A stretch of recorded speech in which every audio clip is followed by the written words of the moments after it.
rankings. Transparency in promotions, another aspect where there has to be an improvement, and we feel that there should be an improvement in terms of having more transparency in promotions through CAS. So, some of the new proposals, and this is the final section of the lecture. University Grants Commission and the All India Council for Technical Education to be replaced with one higher education regulator, tentatively the Higher Education Empowerment Regulation Agency, which is what many committees and commissions have talked about. But the question is, what is the rationale for having a single regulatory bodies? Because multiple regulatory authorities have overlapping jurisdiction, excessive regulatory regulation and lack of institutional autonomy, ambiguous and subjective norms prescribed by regulators. Several committees, including the Yashpal Committee, the National Knowledge Commission and the Hari Gautam Committee, have recommended the same. So, I am talking about the draft new education policy, which talks about in 2019, which talks a lot about these different proposals which have to be implemented. Graded autonomy, another thing which is going to affect the autonomy that universities are going to get and therefore affect the teachers. The National Institution Ranking Framework adopted to rank all institutions of higher education in India. The framework uses several parameters for ranking, such as resources, research and stakeholder perception, grouped into 5 clusters, and these clusters were assigned certain weightage. The weightage depends on the type of institution, and the performance measured on quality parameters will in future determine the extent of autonomy and the level of regulatory scrutiny they will face. The government has also decided that top ranking institutions will be exempt from the UGC's review mechanism, and therefore, the draft University Grants Commission autonomy, graded autonomy in institutions of higher education regulations 2017 is critical in this regard. Universities either accredited by NAAC with a score of at least 3.5 or ranked in the top 50 institutions of National Institution Ranking Framework will be under the category 1, and universities under this category will be free to start a new course, department and school without UGC's approval. So, you can see that how this is going to affect the teachers in terms of having being able to have more freedom to start courses at a department and school level without UGC approval. They will also be exempt from UGC regular inspections and can make foreign collaborations without the regulator's permission, and their review performance will be reviewed based on self-reporting. But to be eligible for this category, they have to have a score between 3.01 and 3.49 or rank between 51 and 100. That is for category 2. And then finally, institutions categorized as category 3 will be the most regulated universities. They will not enjoy any of the exemptions granted to those in category 1 and 2. And then HEFA, the government has approved the creation of the Higher Education Financing Agency to push for creation of high quality infrastructure in premier education institutions.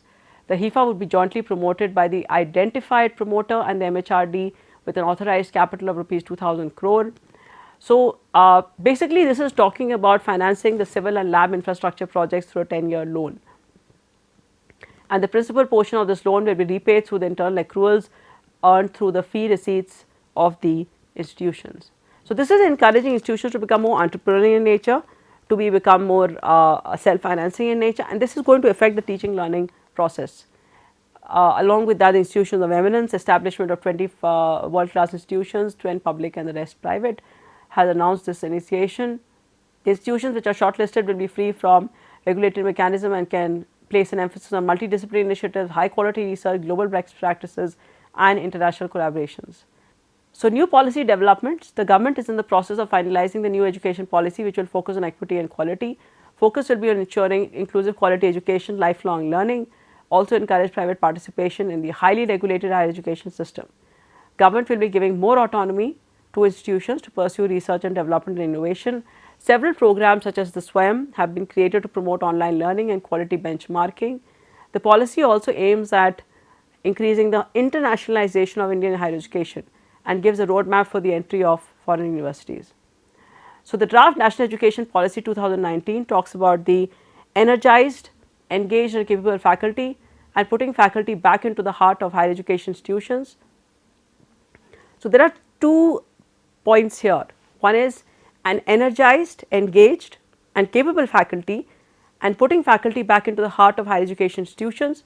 Higher education faculty must be valued and supported with excellent preparation and conducive working environments. The prevalent approach of ad hoc contractual appointments must be stopped immediately. Institution autonomy for recruitment. permanent tenure track system for faculty development plan. Faculty will be empowered to make curricular choices for their courses and to pursue research with academic freedom. So, these are some of the recommendations of the draft National Education Policy 2019, and in conclusion and to talk about the policy recommendations, faculty shortages need to be addressed. We have severe faculty shortages in central universities, in state universities and in institutions of national importance. More autonomy is needed for state universities. There is a need to increase alumni and student representation in government bodies. So, we need to have more alumni, student representation and increasing the representation of teachers in governing bodies. We have a representation of teachers, but we need to increase the representation of teachers as well in governing bodies, so that they have a voice and they are in the Senate, the syndicate, the academic council, the board of studies. More funding is needed for the social sciences. So, these are some of the important conclusions and policy recommendations.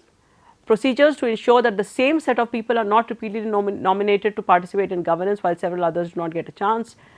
Junior faculty should be given a chance to participate in university governance, which is very important. It should not be the same set of people repeatedly nominated to participate. In colleges, the contribution to research in terms of publication by faculty in peer reviewed journals and participation in conferences must be encouraged. So, that is the end of the lecture. Thank you very much for your attention, and I have covered the important role of teachers in governance. I have talked about role of the teacher recruitment. I have talked about the representation of teachers in governing bodies, and finally, I have talked about the draft National Education Policy 2019, which talks about putting teachers back into the heart of institutions. Thank you very much.